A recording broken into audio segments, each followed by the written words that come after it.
آج کی دنیا کا سب سے بڑا المیہ یہ ہے کہ زمین پر بسنے والے تقریباً ہر ملک پہ قرضوں کا پہاڑ کھڑا ہے۔ اگر ہم دنیا کے تمام قرضوں کو جمع کریں تو یہ رقم 324 ٹریلین ڈالرز بنتی ہے، جو پوری دنیا کی کل پیداوار سے کئی گنا زیادہ ہے۔ آسان لفظوں میں کہیں تو دنیا نے جتنا کمانا ہے اس سے کہیں زیادہ قرض لے رکھا ہے، اور یہ قرض کسی ایک ملک یا کسی ایک بر اعظم تک محدود نہیں بلکہ پوری دنیا میں جڑیں پھیلا چکا ہے۔ یہ قرض صرف حکومتوں تک محدود نہیں ہے بلکہ کارپوریشن، بینکس، ادارے اور عام لوگوں تک بھی پھیل چکا ہے۔ یہ سوال سب سے زیادہ دماغ ہلا دینے والا ہے کہ جب دنیا میں اتنا پیسہ ہی موجود نہیں تو 324 ٹریلین ڈالر کا قرض آخر ممکن کیسے ہے؟ اگر آپ غور کریں تو وہ یہ نقطہ ہے جو موجودہ مالیاتی نظام کی اصل حقیقت کو بے نقاب کرتا ہے۔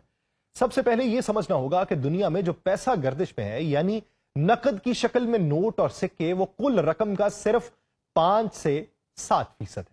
باقی سارا پیسہ کاغذ پر لکھا ہوا ہے، کمپیوٹر کی سکرین پر ایک ہندسے کی صورت میں ہے، یا پھر بینکس کے کھاتوں میں اندراج کے طور پر موجود ہے۔ جب کوئی بینک قرض دیتا ہے تو وہ دراصل اپنے پاس سے نوٹ نہیں نکالتا بلکہ ایک ہندسہ تخلیق کرتا ہے اور وہ قرض بن جاتا ہے۔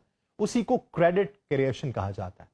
یوں قرض کاغذ پر جتنا چاہیں بڑھاتے چلا جائے۔ یہی وجہ ہے کہ دنیا کا قرض اتنا زیادہ ہے جتنا کرنسی حقیقت میں چھپی ہی نہیں۔ مثال کے طور پہ امریکہ کے مرکزی بینک فیڈرل ریزرو کے پاس یہ اختیار ہے کہ وہ کسی بھی وقت ڈالر چھاپ دے۔ اسی طرح یورپی مرکزی بینک یورو چھاپتا ہے۔ جاپان، برطانیہ، چین سب یہی کرتے ہیں۔ اس عمل کو کرنسی پرنٹنگ یا منی سپلائی ایکسپینشن کہا جاتا ہے۔ اس کا مطلب یہ ہے کہ قرض دراصل مستقبل کی کمائی پہ کھڑا کیا جاتا ہے، حالیہ دولت پر نہیں۔ ایک آدمی اگر دیکھے تو لگے گا کہ یہ جادو ہے۔ فرض کریں کہ ایک ملک کے پاس کل آمدنی $100 ہے، لیکن وہ $200 کا قرض لیتا ہے۔ یہ اضافی $100 کہاں سے آئے گا؟ یہ کہیں چھپے بھی نہیں تھے، بینکوں نے انہیں کاغذی لین دین میں تخلیق صرف کیا۔ اسی لیے کہا جاتا ہے کہ قرض دراصل پیسہ چھاپنے کا دوسرا نام۔ اب سوال یہ کہ اگر قرض کاغذ پر بنایا جا سکتا ہے تو پھر دنیا کے مسائل کیوں حل نہیں ہو جاتے؟ اس کا جواب یہ ہے کہ قرض کے ساتھ سود جڑا ہوتا ہے، اور سود وہ بوجھ ہے جو اصل میں کبھی ختم نہیں ہوتا۔ جو پیسہ تخلیق کیا جاتا ہے اس کے ساتھ سود کے اضافی ہندسے بھی جوڑ دیے جاتے ہیں۔ یوں قرض ہمیشہ کمایا جانے والا پیسہ جو ہے اس سے زیادہ ہوتا ہے۔ اگر دنیا کی تمام حکومتیں اور کمپنیز ایک ساتھ یہ فیصلہ کر لیں کہ ہم قرض واپس کریں گے تو بھی یہ ممکن نہیں ہوگا، کیونکہ سود کی رقم اضافی ہے اور وہ کہیں چھپی ہوئی دولت کے ڈھیر سے نہیں نکلتی، یا چھپی ہوئی دولت سے بھی نہیں نکلتی، بلکہ مزید قرض کے ذریعے پوری کی جاتی ہے۔ یہ نظام اس لیے چل رہا ہے کہ دنیا کے لوگ اور حکومتیں اس پہ ایمان لے آئی ہیں۔ چونکہ ڈالر سب سے طاقتور کرنسی ہے، اس لیے باقی دنیا اس پہ بھروسہ کرتی ہے۔ امریکہ صرف کاغذ چھاپتا ہے، لیکن دنیا بھر میں اس کاغذ کے بدلے حقیقی اشیاء آتی ہیں۔ یہی وجہ ہے کہ ناقدین کہتے ہیں کہ موجودہ مالیاتی نظام اصل میں ایک بڑا بلبلہ ہے جو قرض کے سہارے پھیلایا جا رہا ہے۔ اب ذرا سوچئے کہ اگر دنیا کا کل جی ڈی پی تقریباً 100 ٹریلین ڈالر کے آس پاس ہے اور قرض 324 ٹریلین ڈالر ہے تو یہ فرق کہاں سے پورا ہوگا؟ یہ فرق کبھی پورا نہیں ہوگا، یہ ہمیشہ بڑھتا رہے گا، کیونکہ نظام ایسے ڈیزائن کیا گیا کہ قرض خود بخود بڑھتا رہے۔ جیسے ہی سود شامل ہوتا ہے مزید قرض لینا پڑتا ہے اور یہ سلسلہ ختم نہیں ہوتا۔ اس لیے بعض ماہرین کہتے ہیں کہ دنیا کی معیشت ایک ڈیٹ ٹریپ ہے، یعنی قرض کا جال، اور یہ جال اس وقت تک ٹوٹے گا نہیں جب تک پورا نظام ہی کسی بڑے حادثے سے نہ گزر جائے۔ آپ سب پر سلامتی ہوں، میں یاسر رشید ہوں اور آپ دیکھ رہے ہیں سنو نیوز۔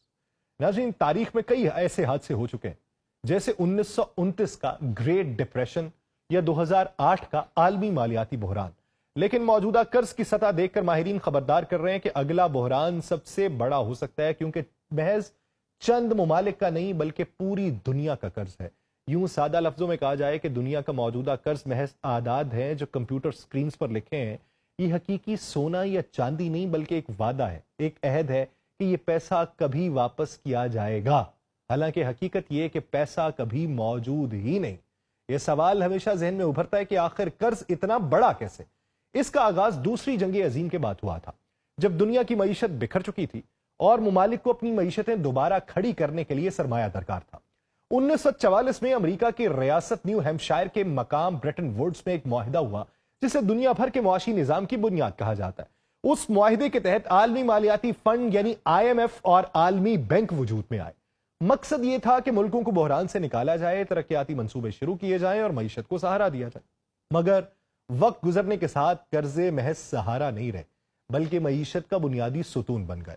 آج صورتحال یہ ہے کہ امریکہ پر ہی وفاقی قرضہ 34 ٹریلین ڈالر سے تجاوز کر چکا ہے، جو امریکہ کی مجموعی معیشت یعنی جی ڈی پی سے بھی زیادہ ہے۔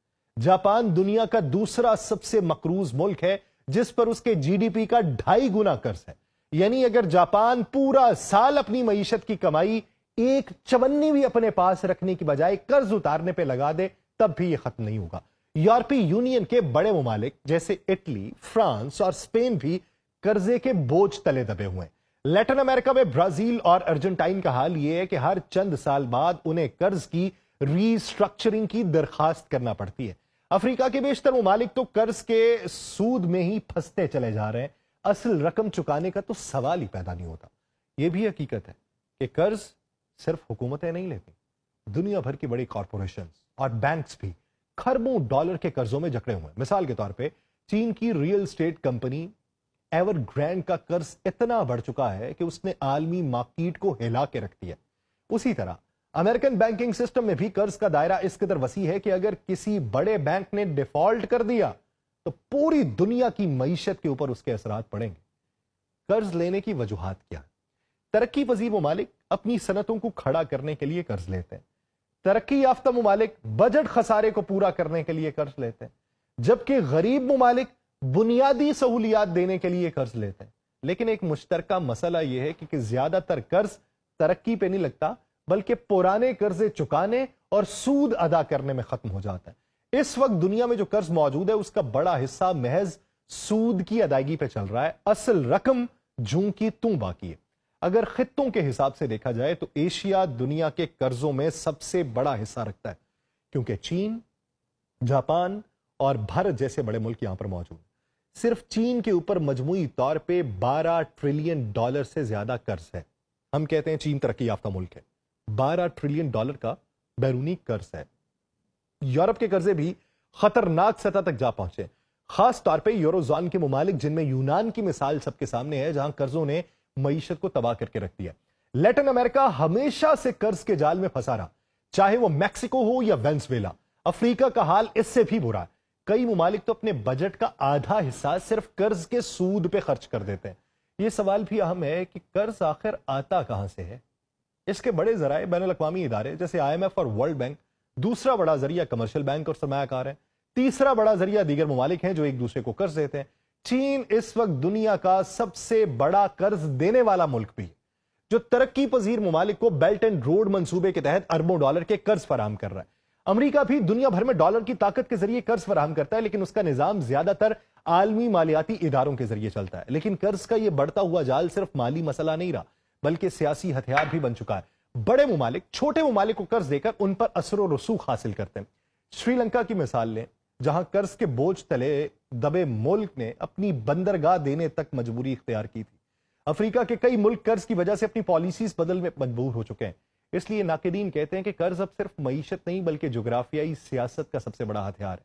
آنے والے وقت میں دنیا پہ قرض کے یہ بوجھ مزید خطرناک ہو جائے گا۔ عالمی مالیاتی ادارے خبردار کر چکے ہیں کہ اگر موجودہ رفتار جاری رہی تو چند سال میں دنیا کا قرض 400 ٹریلین ڈالر سے بھی تجاوز کر جائے گا، اور اس کے نتیجے میں ڈیفالٹ کی لہر پوری دنیا کو اپنی لپیٹ میں لے گی۔ اگر بڑے ملک جیسے امریکہ اور جاپان قرض کی ادائیگی میں مشکلات کے شکار ہوئے تو عالمی معیشت کے دھڑام سے گرنے کا خدشہ پیدا ہوگا۔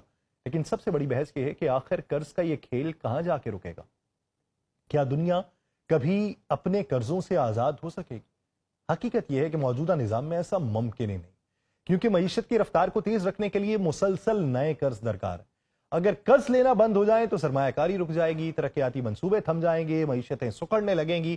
یوں قرض کا یہ جال ایک ایسے دائرے میں تبدیل ہوگا جس سے نکلنا ناممکن ہو چکا ہے۔ یہ پورا منظرنامہ اس بات کا اعلان ہے کہ دنیا کی معیشت ایک بڑے دھماکے کی طرف بڑھ رہی ہے۔ قرض اب سہارا نہیں بلکہ بوجھ بن چکا ہے، اور بوجھ ایسا جو آنے والے وقت میں نہ صرف ملکوں بلکہ کروڑوں عام انسانوں کی زندگیوں کو بھی متاثر کرے گا۔ دیکھنا بس یہ باقی ہے کہ یہ بلبلہ پھٹتا کب ہے۔ مجھے دیجیے اجازت، اللہ نگہبان۔